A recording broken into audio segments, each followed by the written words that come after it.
Hi everyone! Welcome back to my channel. So, excited na po ba ang lahat? So, ang gagawin natin, another heirloom recipe. Itong kakanin na to ay isa sa aming negosyo since 2010. So, ito ay bibingkang malagkit or we call it bibingkang kanin in Tagalog. Sa paggawa ng kakanin na ito is meron lang tayong napakasimpleng ingredients. So, meron tayo ditong tin coconut milk, malagkit na bigas, coconut cream or kakang gata, white sugar, panotcha, pandan leaves, and salt. Okay, ang first procedure natin gagawin is isasaing muna natin ang ating malagkit na bigas. So, ang gamit ko na malagkit is yung payat. So, may mga variety or klase po ng malagkit. Meron yung payat saka yung mataba. Pero preferred ko pong gamitin ang mapayat na malagkit na bigas. Okay, sa isang kawali, ilalagay ko ang ating coconut milk or pangalawang piga na gata. Then our salt, pandan leaves. So, antayin nating kumulo yung ating pangalawang piga. Saka ko ilalagay yung nahugasan na ating malagkit na bigas. So, kumukulo na yung ating pangalawang gata. It's time to add our nahugasang malagkit na bigas. Okay, then mahinang apoy lang po para maiwasang masunog ang ilalim ng inyong kawali. So, sobrang hina lang, slow fire. Yung ating apoy, ang kanyang settings. Then, tatakpan natin siya para lang tayo nagsasaing ng kanin. Ang difference lang po is pinapakuluan ko muna yung tubig or gata para mabilis maluto ang ating sinasaing. It's either magsaing kayo ng kanin or malagkit na bigas. And then tatakpan ko na, then saka ko hihinaan yung kanyang apoy para iwas sunog sa ilalim ng kawali. Okay, habang sinasaing natin yung malagkit, sa toppings po muna tayo dumako. Gagamit na ako ng butane para mabilis nating magawa. So, sa paggawa po ng kakanin, hindi naman po kailangan ng mamahaling lutuan. Actually, ang paggawa ng kakanin is simpleng talyase, kaldero. Yan lang po ang ginagamit. So, ituturo ko sa inyo is talagang negosyo na namin to ng ilang taon. Authentic, kaya siya heirloom kasi sa lola pa namin to na kuha yung recipe na to, ginagawa na namin to. So kapag may mga okasyon talagang gumagawa, masipag at matyaga silang gumagawa ng kakanin. First is coconut cream. Ilalagay na natin sa kawali. If you're going to ask me kung wala pong substitute fresh gata sa paggawa ng bibingkang malagkit kasi ang kailangan ko dito is kumurta yung kanyang gata, mag-curdle. Pag gumawa kayo ng bibingka toppings, kailangan po is ang inyong nyog ay manibalang. When we say manibalang, hindi bata, hindi magulang ang nyog kasi nasa gitna lang yung nyog natin. Manibalang ang tawag po doon. Bakit po manibalang? Ang manibalang na nyog is mas matamis, mas maraming latik. Pansinin nyo, pag magulang na ang nyog at naglatik kayo, puro langis ang lumalabas. Pag manibalang, puro latik ang ating makukuha. Kaya ang magandang kalalabasan, puro latik. Pag binake natin yung bibingka natin, makikita nyo na puro latik ang nasa ibabaw niya. Okay? So, napaka-importante yung tamang apoy sa paggawa natin ng toppings, kaya po detailed kong pinapakita sa inyo. Ganyan lang po kalakas yung kanyang apoy para hindi masunog yung ilalim. Kasi may technique po to. Hindi nyo siya pwedeng haluin ng haluin. So mamaya ipapakita ko kung kailan siya pwedeng haluin. And then may tamang paghalo sa gata para kumurta siya. Okay? So hayaan lang natin ganyan yung ating gata, kaya mahina yung apoy niya para hindi masunog yung ilalim. Dako naman tayo sa ating panotcha. Ang panotcha ay sinuklob. Another term is sinuklob. In Ilocano is tagapulot. So ito ay gawa sa katas ng tubo. Ito po yung panotcha. Available po siya sa Lazada and Shopee. Pag wala kayong makita sa palengke. Sa palengke po ito nabibili. And then yung mga nasa abroad, ang substitute po nito is palm sugar. Hindi po pwede ang asukal na pula. Hindi magiging successful ang inyong toppings pag asukal na pula. Kasi ang panotcha, pag kinagat nyo to, makunat-kunat po siya, chewy ang panotcha. Kasi nung bata kami, kinakain namin to as panghimagas pagkatapos kumain. Kumukulo na yung ating gata, pero konti pa. Mamaya ko pa siya start hahaluin. So as you can see, namumuo siya, nagkukurta. Kurta or curdle. If you are aware with Aling Kikas, kung sinong nakatikim, same with this. Ganun po yung toppings ni Aling Kikas. From Montalban, Rizal, yung pinipilahan dahil sa kanilang bibingkang malagkit and then sapin-sapin, kalamay. Pero I think sikat sila sa bibingkang malagkit. Same po to with Aling Kikas. Ganito po yung proseso ng paggawa ng kanilang toppings. Pwede na siyang haluin. Tignan nyo po, buo na siya. Meron po siyang langis sa gilid. Oil. Lumalabas na yung langis yun sa gilid. Dito, nakikita ko na siya. And then, pag hinalo nyo to, huwag paikot. Pailalim po siya, pag ganyan. Para yung kurta ng gata or latik, hindi siya madurog. Buo-buo siya. Yun po yung gusto natin. Dapat buo-buo. And, hayaan nyo lang ulit. So, more pa, kailangang mas marami pang kurta ang ma-achieve natin sa toppings. Okay, hahaluin ko po ulit. So, laging pailalim lang po. So, konti na lang. Mamaya ilalagay na natin yung panotcha natin. Ito na yung ating gata or toppings. Ito siya. Ito. Puti na buo-buo na latik. Chef, hindi ba natin siya i-brown? No.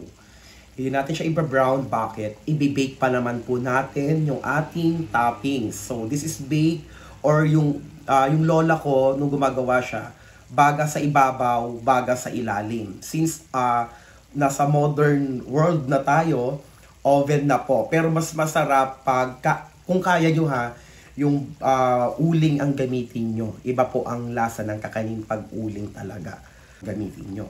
So sa paggawa ng kakanin or bibingkang malagkit, hindi po ito komplikado. Madali lang po siya. Kahit bukas sara ang oven, okay lang po yon. Walang problema doon. Hindi gaya sa cakes na complicated. Sa kakanin, hindi po ganun kakomplikadong i-prepare o gawin. Ilalagay ko na yung ating panotcha. Hiniwa. Slice nyo para mabilis patunaw. So, pag totally dissolved na ang ating panotcha, pwede na natin siyang i-off. So, you can prepare this bibingkang malagkit toppings ahead of time. Sa chiller, 1 month. Ang shelf life niya sa freezer, 3 months to 6 months. Pwede na kayong gumawa ng madami in advance. Parang gagawin nyo na lang yung base niya. Para pag may order, kuha na lang kayo ng toppings. Ganun po ang ginagawa namin. Lalo ngayon, peak season. So kahit minamalat po ako today, gusto ko lang maihabol this New Year para matry nyo ang aking authentic na bibingkang malagkit. And then, pwede na siyang medyo lakasan ang apoy. Ito na siya, tignan niyo yung kurta niya, Di ba yung latik na buo-buo kaso puti siya.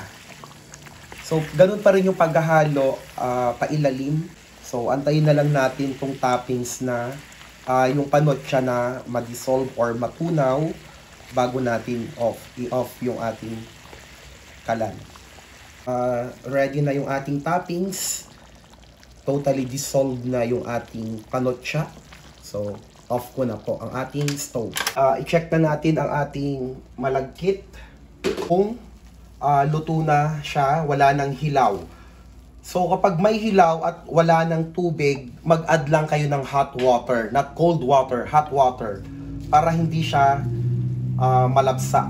Okay? Pag sure na kayong lutong-luto ng ating malagkit, pwede nyo nang ilagay ang asukal. Pero, pag may hilaw pa po, never nyong idadagdag ang asukal. Kasi hindi na siya maluluto pag nilagay nyo ang asukal. Kahit anong gawin nyo, hindi na talaga siya maluluto. So, you see the technique.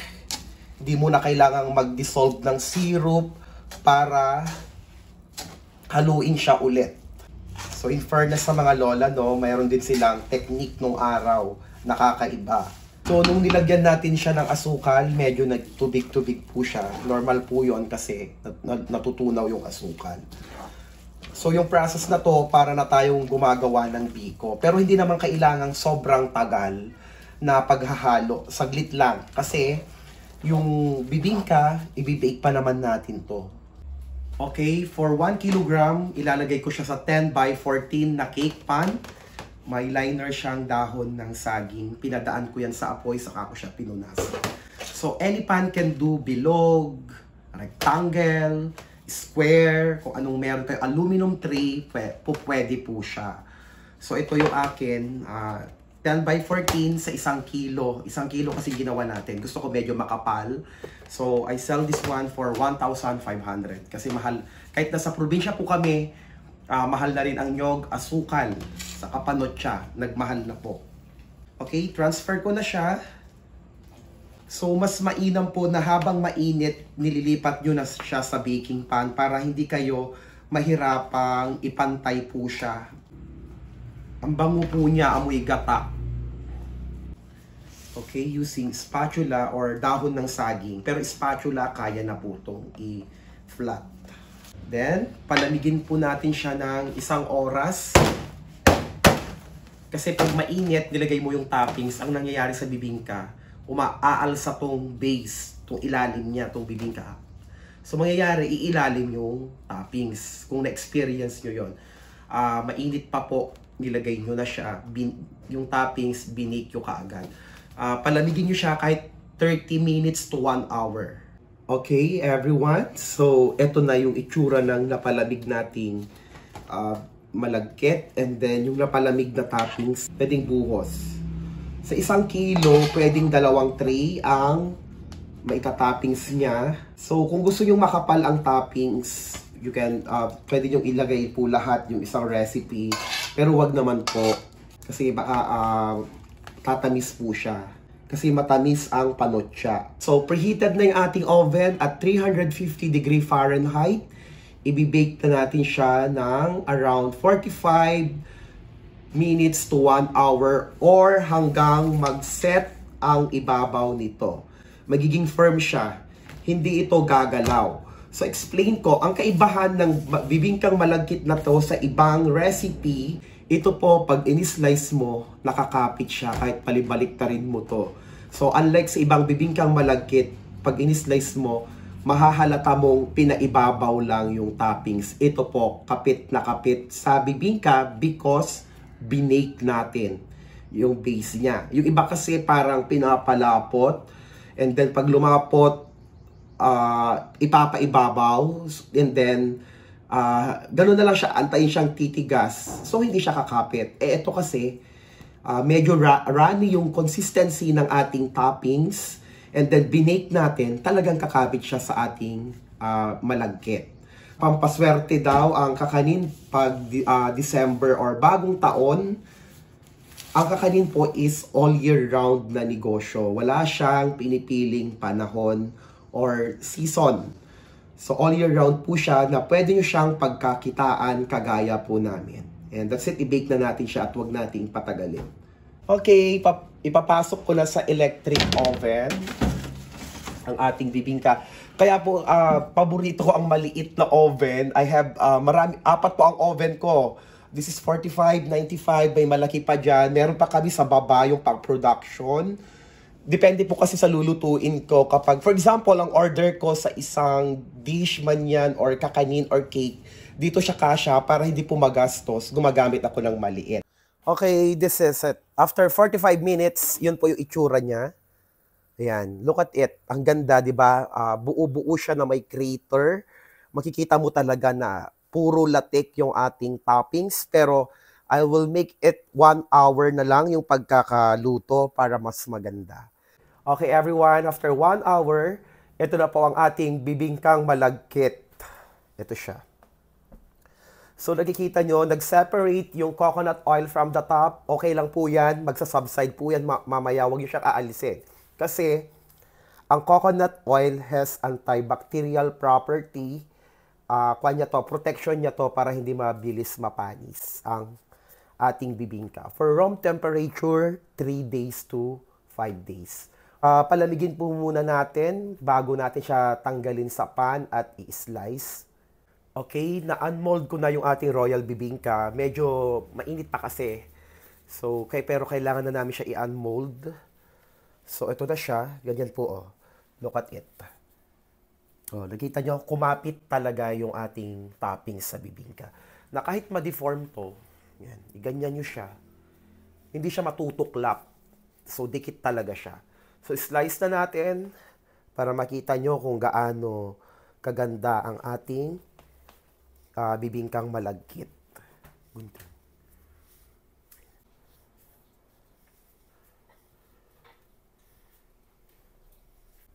So, everyone, ito na po ang ating finished product. The authentic bibingkang malagkit. Hope you like it.